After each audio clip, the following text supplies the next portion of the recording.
Tenía los nudillos blancos. No era algo que la mayoría de los presentes pudiera ver desde los bancos, pero estaba ahí, las manos de Rodrigo, cruzadas frente a él, apretadas con una fuerza que no tenía nada que ver con los nervios de un novio común. Era otra cosa, era el gesto de alguien que lleva demasiado tiempo sosteniendo algo muy pesado y finalmente, en este instante, siente que puede soltarlo. Tenía 67 años. El traje era prestado y le quedaba ligeramente ancho en los hombros. Los zapatos, negros y limpios, mostraban en la suela un desgaste honesto, el tipo de desgaste que no se disimula con betún sino que simplemente se acepta. Rodrigo nunca había sido un hombre preocupado por esas cosas. Nunca había entendido bien por qué la gente confundía la elegancia con lo nuevo. La iglesia era pequeña, una de esas iglesias de pueblo que huelen a madera vieja y a velas consumidas,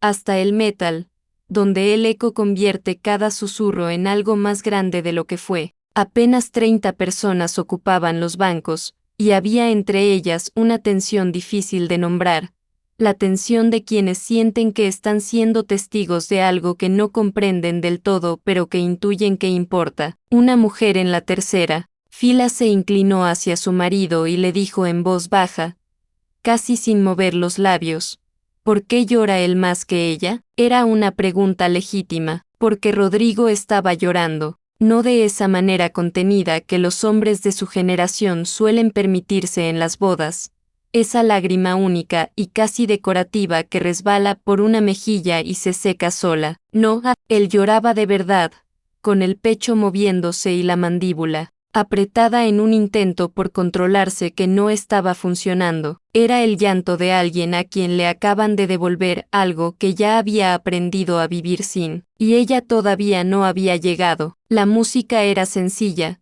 un par de acordes de guitarra ejecutados por el hijo de un amigo que había aprendido la canción especialmente para esa mañana. No era perfecta la interpretación, pero era sincera, y eso era suficiente. Luego se escucharon pasos lentos, no el ritmo acompasado y solemne de una marcha nupcial tradicional, sino algo más irregular, más humano. Elena caminaba apoyándose levemente en el brazo de su hija Sofía, que tenía los ojos brillantes y la postura de alguien que hace un esfuerzo deliberado por no derrumbarse. Elena tenía 64 años, no llevaba flores. En la mano izquierda sostenía un papel doblado con cuidado, casi con reverencia, como si fuera algo frágil. Llevaba un vestido de color marfil, sin adornos excesivos, el tipo de vestido que dice, esto no es una actuación, esto es real. Cuando sus ojos encontraron los de Rodrigo,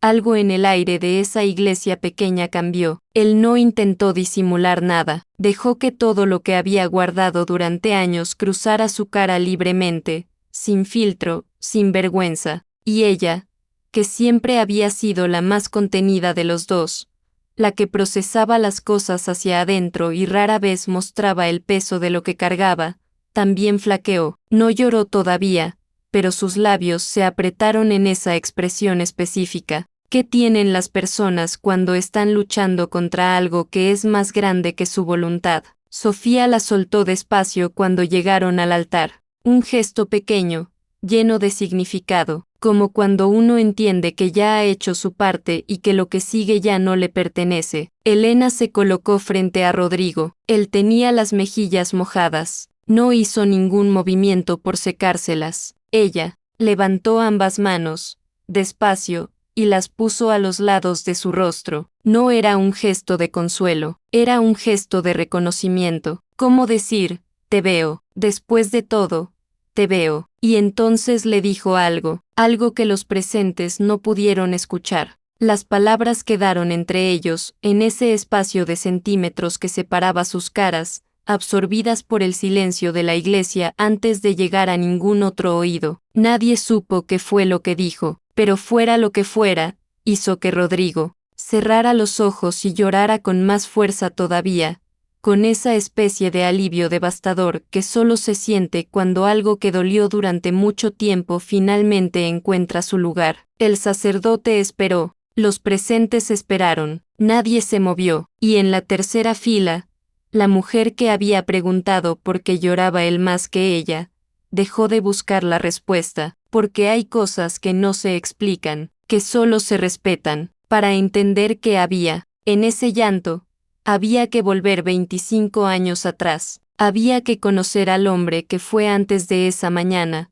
y a la mujer que caminó hacia él con un papel doblado en la mano como si fuera el único equipaje necesario para lo que venía. Había que entender lo que habían elegido callar, y por qué. Rodrigo Valenzuela había aprendido muy temprano que el dolor no avisa, no llega con señales ni con tiempo para prepararse, simplemente aparece un martes cualquiera, a las 3 de la tarde, cuando un médico dice una frase corta y el mundo que existía antes de esa frase deja de existir para siempre. Tenía 40 años cuando Marta murió, 2 años de enfermedad, 2 años de hospitales y esperanza administrada con cuentagotas, y aún así el final lo encontró sin palabras, porque uno puede saber intelectualmente que algo va a ocurrir y seguir siendo incapaz de prepararse para el momento en que ocurre. El conocimiento no protege, solo acompaña. Lo que quedó después fue una vida que seguía funcionando desde afuera y que por dentro tenía la textura de una casa vacía, las mismas rutinas,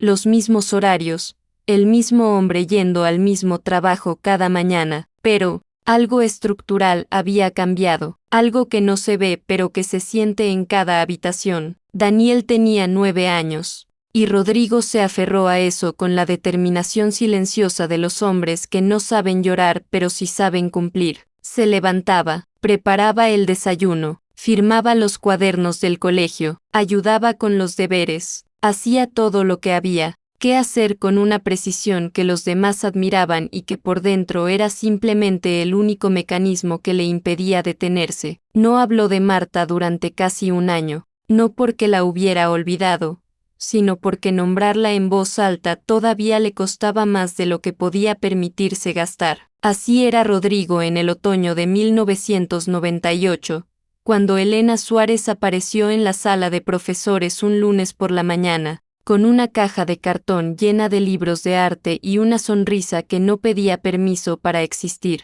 Él la vio llegar y pensó, con la neutralidad de alguien que ya no espera nada de nadie, nueva profesora, arte, bien, y eso fue todo. Al principio, Elena era todo lo que Rodrigo no era en ese momento, no porque fuera más feliz, porque no lo era, sino porque había elegido procesar su propia historia de otra manera. Se había separado hacía poco más de un año, una separación larga y agotadora de esas que no terminan con una pelea sino con el reconocimiento silencioso de que dos personas han dejado de crecer en la misma dirección. Tenía una hija adolescente, Sofía, que llevaba el peso de la situación con esa mezcla de madurez forzada y fragilidad oculta que tienen los hijos de padres separados. Elena no era frágil, o si lo era, lo llevaba de una manera que no pedía consideración especial, hablaba directamente, opinaba en las reuniones de claustro sin esperar que le dieran el turno, corregía los trabajos de sus alumnos con 3 colores distintos de bolígrafo porque decía que el rojo solo señalaba el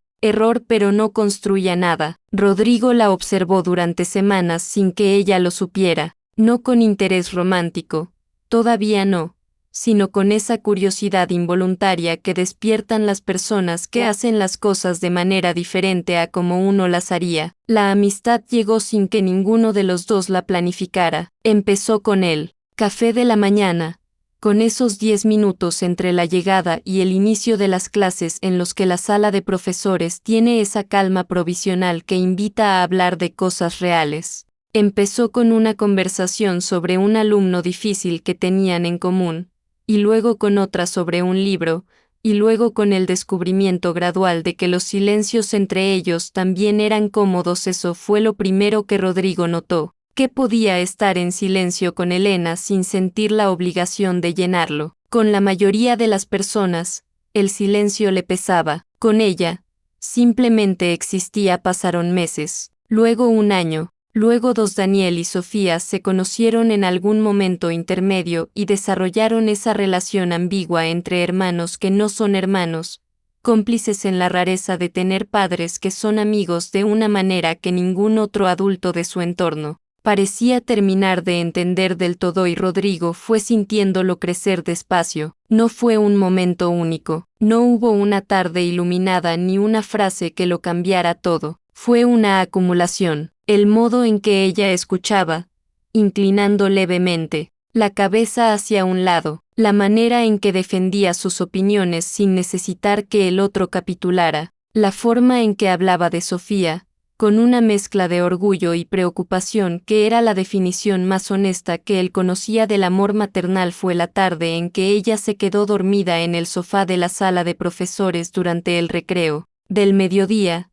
agotada después de una semana difícil, y él puso su propio abrigo sobre sus hombros sin pensarlo, y luego se quedó mirando ese gesto, y entendió que venía de un lugar que no era la simple cortesía. Esa noche, en su casa, después de que Daniel se durmiera, Rodrigo se sentó en la cocina con una taza de té que no llegó a beber y estuvo un rato largo mirando la pared, no pensando exactamente, solo dejando que lo que sentía ocupara el espacio que merecía. Era la primera vez desde Marta que algo vivo crecía dentro de él sin que lo hubiera autorizado. Le llevó varios meses decidir qué hacer con eso. No era un hombre impulsivo, pesaba las cosas, las daba vuelta, las observaba desde distintos ángulos. Sabía que lo que sentía era real porque ya no tenía edad para confundir lo real con lo conveniente. Y sabía también que Elena era su amiga, que esa amistad era uno de los pocos territorios en su vida donde se sentía completamente él mismo,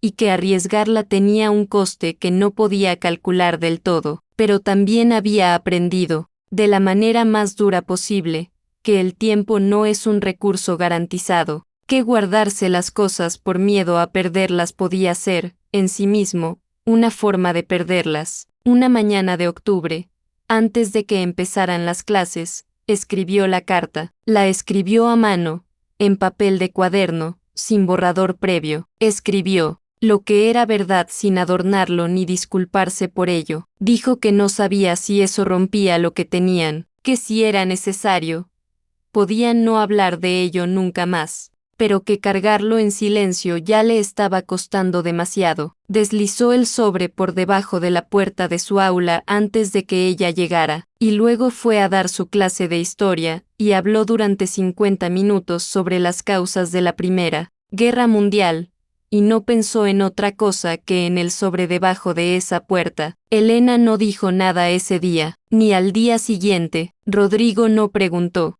Esperó con esa paciencia tensa de quien ha lanzado algo al aire y no puede hacer nada más que esperar a ver dónde cae. Cuando ella finalmente fue a buscarlo, eligió un momento tranquilo, al final de una tarde en que el colegio ya estaba casi vacío. Se sentó frente a él en la sala de profesores desierta y lo miró con una honestidad que a él le resultó, al mismo tiempo, reconfortante y devastadora. Le dijo que había leído la carta muchas veces, que lo que él sentía no la sorprendía del todo, y que eso mismo le había hecho pensar mucho. Le dijo que en otro momento, en otra versión de su vida, quizás las cosas habrían sido diferentes, pero que en ese momento ella estaba apenas reconstruyéndose a sí misma, aprendiendo a conocerse después de años en los que había dejado de hacerlo, que no podía darle lo que él merecía, y que no quería romperlo. Rodrigo escuchó todo, sin interrumpir. Cuando ella terminó, asintió, dijo que la entendía, que no cambiaba nada entre ellos si él podía evitarlo. Lo dijo en serio, pero mientras volvía a casa esa tarde, caminando despacio por calles que ya empezaban a oler a invierno, entendió que había una diferencia importante entre aceptar algo y que ese algo dejara de doler. Había aceptado la respuesta de Elena con toda la honestidad de que era capaz, y aún así, en algún lugar dentro de él, algo siguió encendido, no como una llama que quema, como una luz que simplemente no sabe apagarse. No la forzó, no la esperó, de una manera que pudiera llamarse espera. Siguió viviendo, siguió trabajando, siguió siendo el padre que Daniel necesitaba y el amigo que Elena había elegido conservar. Pero esa luz permaneció, callada, constante, sin pedirle nada a nadie, y los años comenzaron a pasar sobre esa luz sin apagarla. El tiempo tiene una manera particular de moverse cuando uno ha aprendido a no contarlo. Rodrigo dejó de medir los años por lo que esperaba de ellos y empezó a medirlos por lo que contenían. Y lo que contenían, en su mayor parte, era trabajo, y a Daniel creciendo, y a Elena presente de esa manera que ya era tan natural como el aire, tan constante que resultaba casi imposible imaginar la vida sin ella y casi imposible explicarle eso a alguien de afuera sin que sonara a algo que no era exactamente lo que era, porque no era una historia de amor suspendida, o al menos Rodrigo se esforzaba en que no lo fuera. Era una amistad real, construida con materiales reales, conversaciones que duraban horas, silencios que no incomodaban, la confianza específica de saber que la otra persona va a decirte la verdad aunque no sea lo que quieres escuchar. Eso no era poca cosa, eso era, en muchos sentidos, más de lo que la mayoría de la gente tiene en toda una vida. Se lo repetía cuando era necesario. En el año 2002, Elena conoció a un hombre llamado Marcos, arquitecto, divorciado, padre de un hijo universitario, tranquilo, culto, con esa seguridad serena de las personas que ya han pasado por suficiente como para no necesitar demostrar nada. Elena se lo contó a Rodrigo en una de sus tardes habituales, con la misma naturalidad con que le habría contado cualquier otra cosa, y él escuchó con la misma naturalidad con que escuchaba todo lo que ella le decía. Esa noche, solo en su casa, estuvo un rato largo sentado en el borde de la cama sin encender la luz. No era celos exactamente, era algo más complejo y más difícil de nombrar. Era el reconocimiento de que la vida de Elena seguía moviéndose, como debía, como era justo, y que ese movimiento la llevaba en direcciones que no incluían un lugar específico para lo que él sentía. Era la confirmación, clara y sin dramatismo, de que tendría que seguir aprendiendo a vivir con eso. Se levantó, encendió la luz, fue a la cocina a beber un vaso de agua, y al día siguiente llamó a Elena para preguntarle cómo había ido la segunda cita. Así era él, así había elegido ser. Los años con Marcos fueron 7. Rodrigo los observó desde su lugar habitual, cerca pero no dentro, presente pero no entrometido. Vio a Elena más contenta en algunos periodos, más tensa en otros. Vio cómo la relación tenía sus propios ciclos, sus propias geografías internas. Nunca preguntó más de lo que ella ofrecía, nunca usó lo que sabía para nada que no fuera estar disponible cuando ella necesitaba hablar. Hubo una noche, hacia el 5.º año de esa relación, en que Elena lo llamó tarde. Eran casi las 11, Sofía ya vivía fuera, en otra ciudad, construyendo su propia vida. Elena estaba sola en su apartamento y había algo en su voz, una fatiga específica que Rodrigo reconocía, la fatiga de alguien que lleva tiempo cargando, algo que pesa más de lo que aparenta. Hablaron durante 2 horas. Elena no dijo nada concreto sobre Marcos esa noche, habló de otras cosas, de un proyecto de pintura que tenía atascado,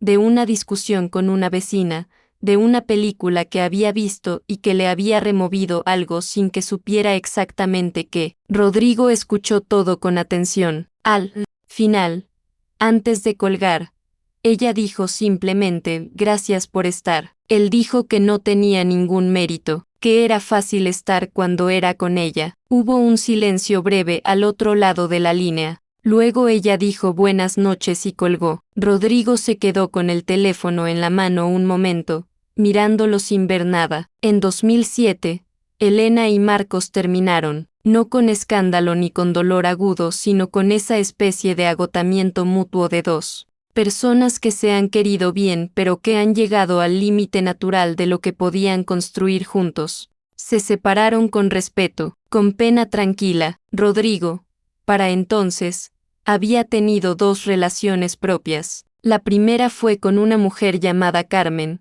profesora de matemáticas en un instituto diferente, que entró en su vida de manera gradual y honesta y que durante casi 2 años le dio algo que él no había tenido en mucho tiempo, la sensación de estar presente en su propia vida, no solo funcionando en ella. Carmen era inteligente y paciente y lo quería de una manera genuina que él reconocía y agradecía, pero Carmen también era perceptiva. Una tarde, después de varios meses juntos, le preguntó sin rodeos si había alguien más, no en el sentido concreto de la infidelidad, que no existía, sino en otro sentido, más difuso y más difícil de negar. Rodrigo tardó demasiado en responder, y ese silencio fue más elocuente que cualquier cosa que pudiera haber dicho. Carmen no se enfadó, eso fue casi lo más doloroso, se lo quedó, mirando con una expresión que mezclaba la comprensión con la tristeza y le dijo que entendía, que no se podía competir con algo que ni siquiera tenía nombre, que esperaba que algún día, de una manera u otra, aquello encontrara su lugar. Se separaron sin rencor. Rodrigo cargó con esa conversación durante meses, no porque le pareciera injusta, sino porque le parecía demasiado exacta. La segunda relación fue más breve. Una mujer llamada Isabel, viuda, con una vida plena y una personalidad cálida que en otro contexto, con otra versión de él, podría haber sido el comienzo de algo duradero, pero Isabel también lo sintió, no lo dijo con las mismas palabras que Carmen, pero lo dijo. Dijo que tenía la impresión de que una parte de él siempre estaba en otro sitio, que no era culpa de nadie, que simplemente era así. Rodrigo no lo negó esta vez. Nunca le contó nada de esto a Elena, no porque lo ocultara deliberadamente, sino porque nunca encontró la manera de decirlo sin que sonara a algo que no quería que sonara, y Elena nunca preguntó. Sabía de la existencia de esas relaciones,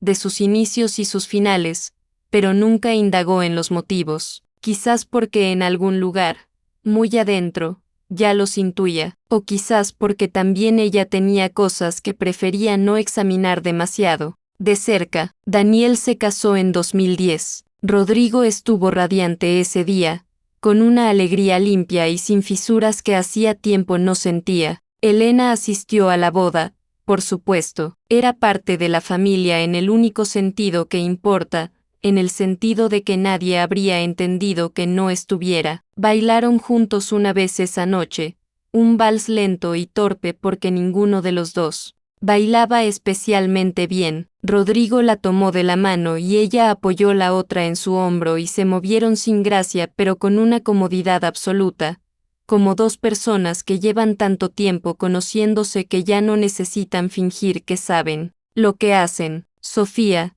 que los observaba desde una mesa cercana, le dijo algo al oído a su novio. Él le preguntó qué. Ella negó con la cabeza y dijo, nada, cosas de ellos. Los años siguientes trajeron la jubilación, primero de Rodrigo y luego de Elena. Trajeron nietos para él, viajes cortos para ella, tardes más largas y conversaciones que ya no tenían que terminar porque al día siguiente había clase. Trajeron una libertad nueva y extraña, la libertad de la gente que ya ha cumplido con la mayoría de lo que se supone que hay que cumplir y ahora tiene que decidir qué hacer con el tiempo que queda. Rodrigo a veces se preguntaba si era feliz, y la respuesta honesta era complicada. No era infeliz. Tenía una vida con textura, con afecto, con significado. Tenía a Daniel y a sus nietos. Tenía sus libros. Tenía a Elena.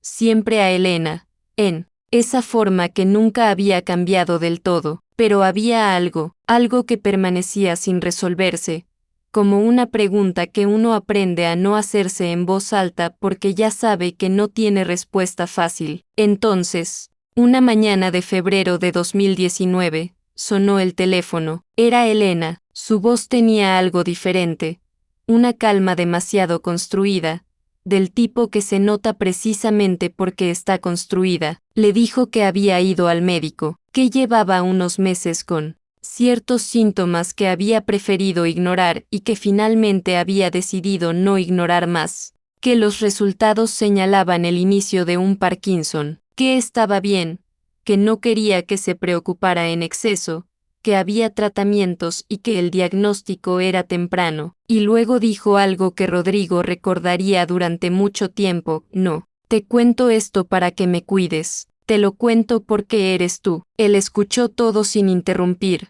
como siempre, preguntó lo que había que preguntar, dijo lo que había que decir.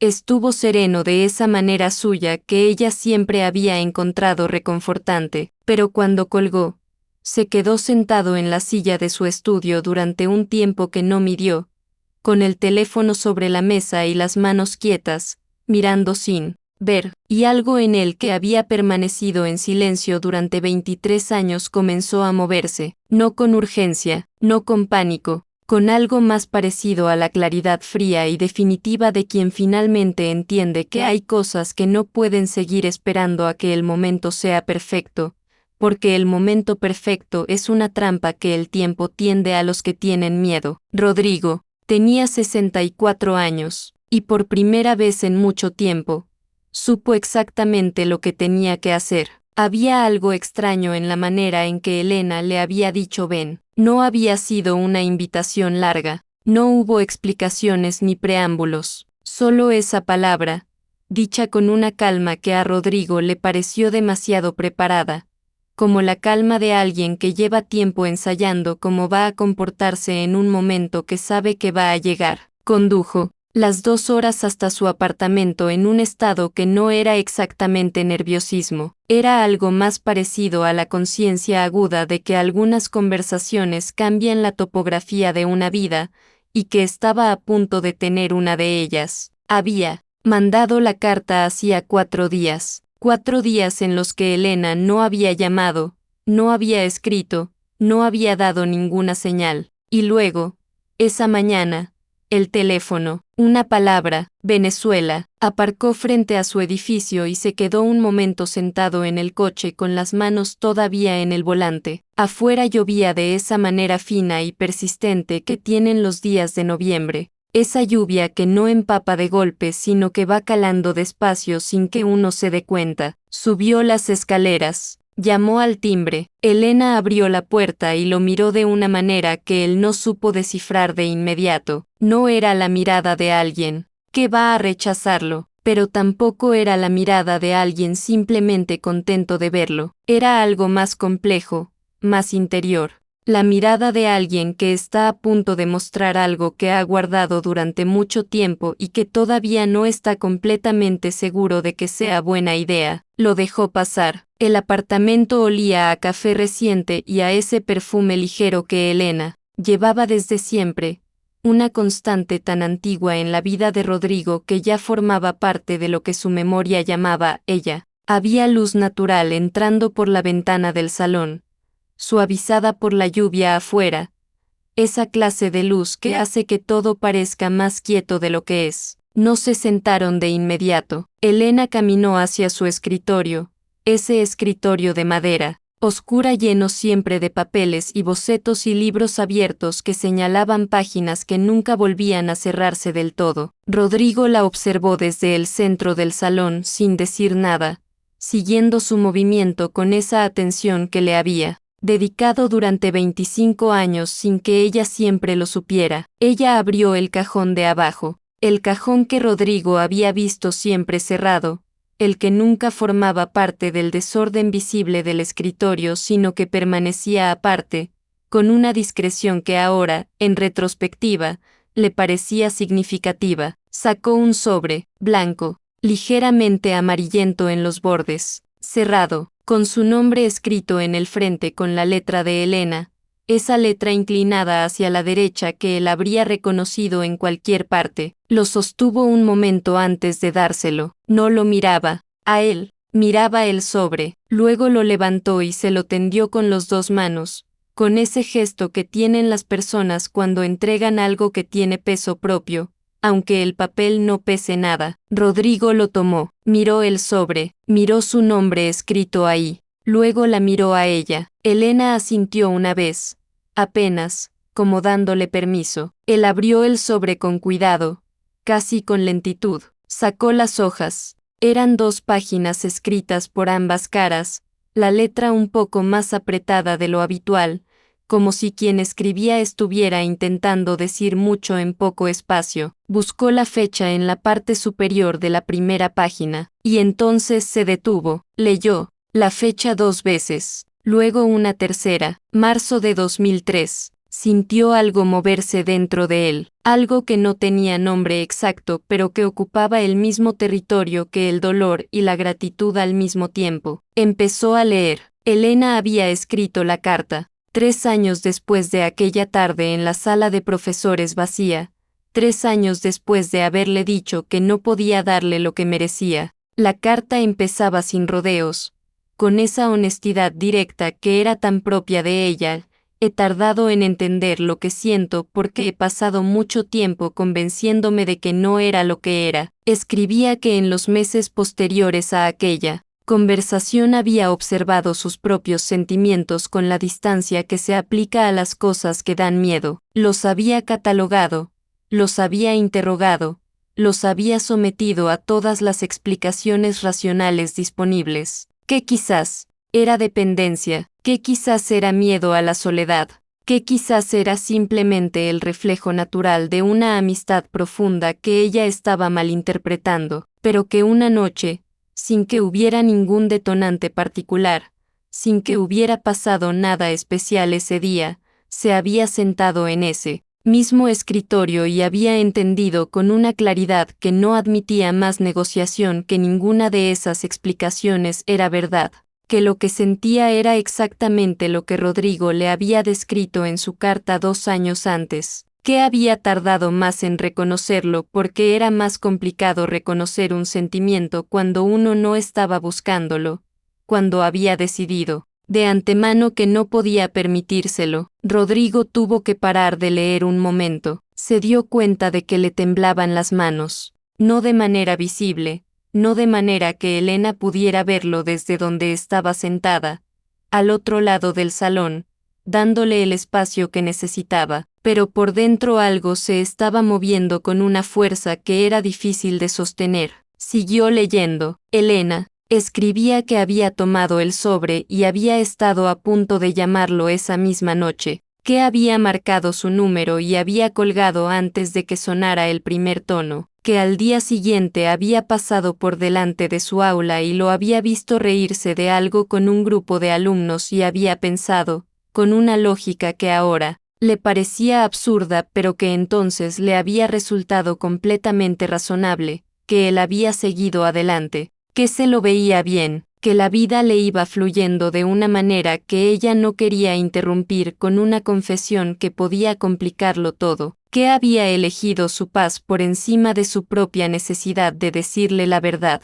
y que luego había pasado una semana, y luego un mes, y luego los meses se habían convertido en algo más difícil de contar, y el sobre había permanecido en el cajón, no olvidado, nunca olvidado, sino guardado con la ambigüedad de las cosas que uno no sabe si algún día encontrarán su momento o si ese momento ya pasó sin que uno lo aprovechara. La carta terminaba con una frase que Rodrigo leyó 3 veces, cada vez más despacio. Si alguna vez lees esto, quiero que sepas que no me arrepiento de haberte protegido, pero sí me arrepiento de no haber confiado en que eras capaz de decidir por ti mismo si querías cargar con ello. Dobló las hojas con cuidado, las sostuvo entre las manos un momento, mirándolas sin verlas, con los ojos fijos en el papel pero la mente en otro lugar, o en muchos lugares a la vez. En 2003, en todos los años que vinieron después,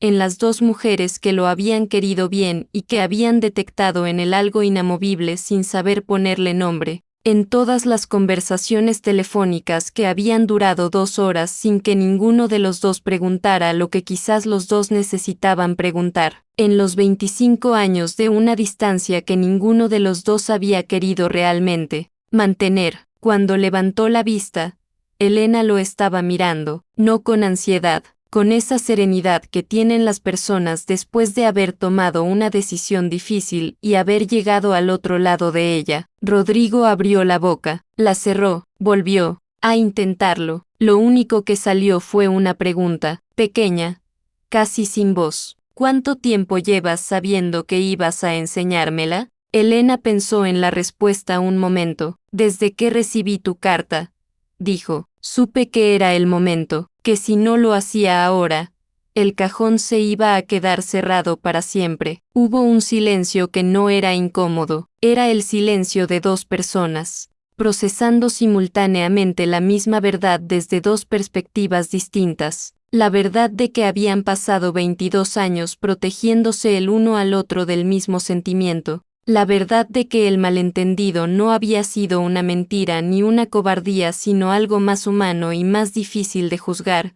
Dos personas que se querían demasiado como para arriesgarse a hacerse daño, y que sin quererlo se habían hecho el daño de todas formas, de una manera más lenta y más silenciosa. Rodrigo miró la carta una vez más en sus manos. Luego miró a Elena, y por primera vez en 25 años, ninguno de los dos tuvo que decir nada más para que el otro lo entendiera todo. Ahora ya lo sabemos los dos, dijo ella en voz baja. Afuera seguía lloviendo. La luz en el salón era la misma de antes, suave y quieta, pero algo en el apartamento había cambiado de manera irreversible, la manera en que cambian los espacios cuando dentro de ellos ocurre algo verdadero. No se abrazaron todavía, no hizo falta todavía, solo se miraron durante un momento largo, con la carta entre ellos como el único testigo necesario de todo lo que había costado llegar hasta ahí, y eso, por ahora, era suficiente. Se casaron un sábado de marzo, cuando el frío todavía no había terminado de irse, pero la luz de la mañana ya prometía algo distinto. Rodrigo se despertó ese día antes de que sonara ningún despertador. Se quedó un momento en la cama mirando el techo, en ese estado intermedio entre el sueño y la vigilia donde los pensamientos llegan sin orden ni filtro. Pensó en Marta, no con culpa, sino con la gratitud tranquila de alguien que ha aprendido que amar a una persona no cancela la capacidad de amar a otra. Pensó en Daniel, que esa mañana vendría a ayudarle a ponerse el traje prestado y que la noche anterior, al despedirse por teléfono, le había dicho con esa torpeza afectuosa que tienen los hijos adultos cuando no saben cómo decir lo que sienten.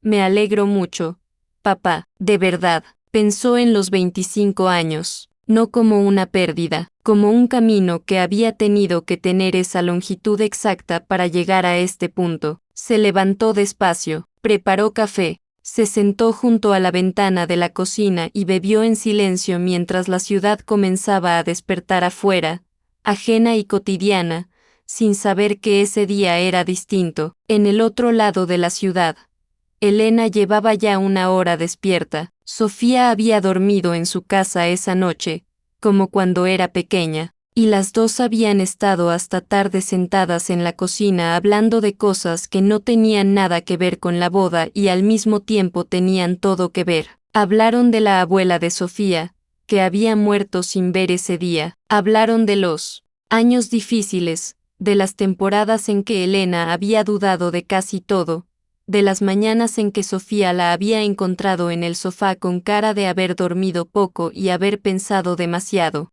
Hablaron de Rodrigo, no como novio ni como futuro marido, sino como lo que había sido todos esos años, una presencia constante, una voz al teléfono, una persona que siempre llegaba cuando hacía falta sin que nadie tuviera que pedírselo 2 veces. Siempre lo supo, dijo Sofía en algún momento de esa noche, no como una pregunta. Elena sostuvo la taza de té entre las dos manos y tardó un segundo antes de responder. Yo también, dijo, solo que tardé más en dejar de tenerle miedo. Esa mañana, mientras Sofía le ayudaba a terminar de vestirse, Elena abrió el cajón de la mesita de noche y sacó la carta de 2003. La había mandado copiar a limpio unas semanas antes, en papel grueso, con una letra clara y cuidada. El original lo guardaba todavía, amarillento y con los pliegues marcados de tantos años doblado en el mismo lugar. Pero,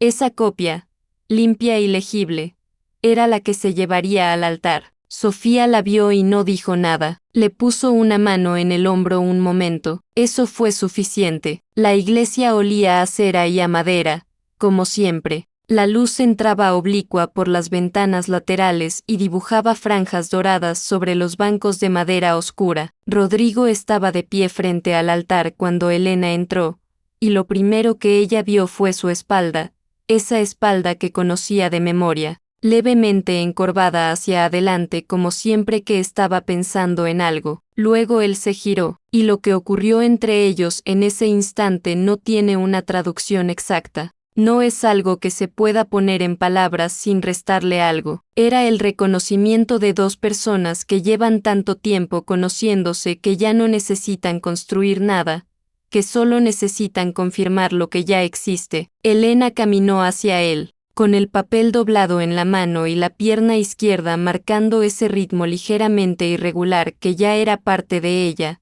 que Rodrigo conocía y que nunca había tratado como un defecto sino como lo que era, una parte más de la persona completa, que tenía delante. Cuando llegó a su lado, le puso las manos en la cara, las suyas temblaban levemente.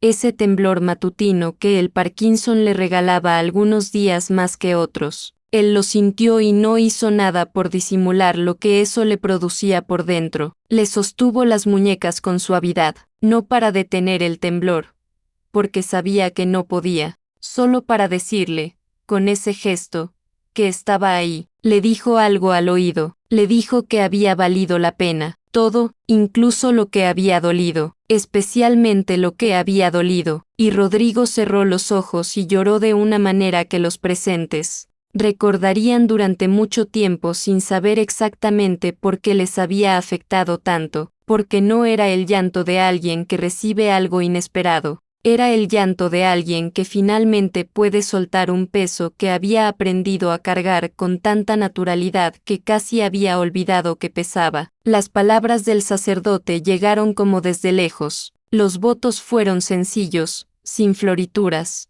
elegidos por ellos mismos en una tarde de enero sentados en la cocina de Elena con una libreta y un bolígrafo. Prometieron cosas posibles, no prometieron la eternidad ni la perfección ni la ausencia del dolor. Prometieron estar, prometieron decir la verdad, prometieron no volver a guardar en cajones lo que merecía ser dicho en voz alta. Cuando llegó el momento, Elena le entregó el papel doblado. Rodrigo lo reconoció antes de abrirlo. Reconoció el papel, el peso, algo en la manera en que ella se lo entregaba que le dijo lo que era antes de que sus ojos leyeran una sola palabra. Lo abrió despacio, leyó las primeras líneas y tuvo que detenerse. Levantó la vista hacia ella. Ella lo miraba sin apartar los ojos, con esa serenidad que no es ausencia de emoción sino emoción completamente aceptada. Siguió leyendo. Eran sus propias palabras devueltas desde el año 2003, desde la Elena de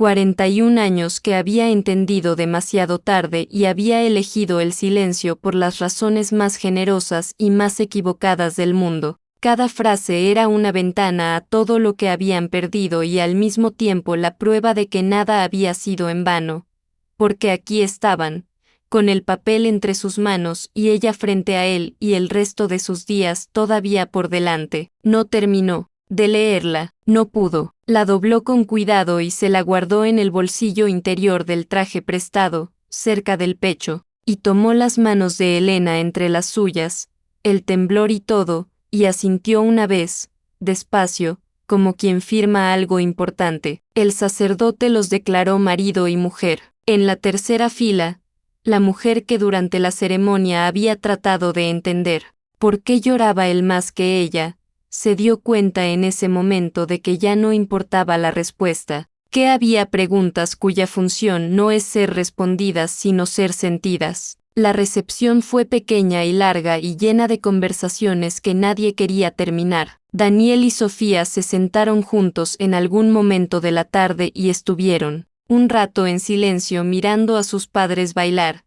torpemente, sin ritmo, completamente ajenos al resto de la sala. 20 años mirando esto, dijo Daniel. 25. lo corrigió Sofía, y los dos se rieron de esa manera específica que tienen las personas cuando algo es simultáneamente absurdo y perfecto. 3 semanas después de la boda, un martes ordinario, Rodrigo se despertó antes que Elena. Fue a la cocina, preparó café, puso también una taza para ella, oyó sus pasos despacio por el pasillo, ese ritmo que ya conocía de memoria de otra manera, más íntima. Ella entró con el pelo sin peinar y los ojos todavía medio cerrados y se sentó frente a él sin decir nada. Afuera, la ciudad hacía lo que hacen las ciudades, moverse, sonar, continuar. Rodrigo la miró. Ella tenía los ojos puestos en la ventana, en la luz de esa mañana de marzo que ya empezaba a tener algo de primavera, las manos alrededor de la taza, el temblor,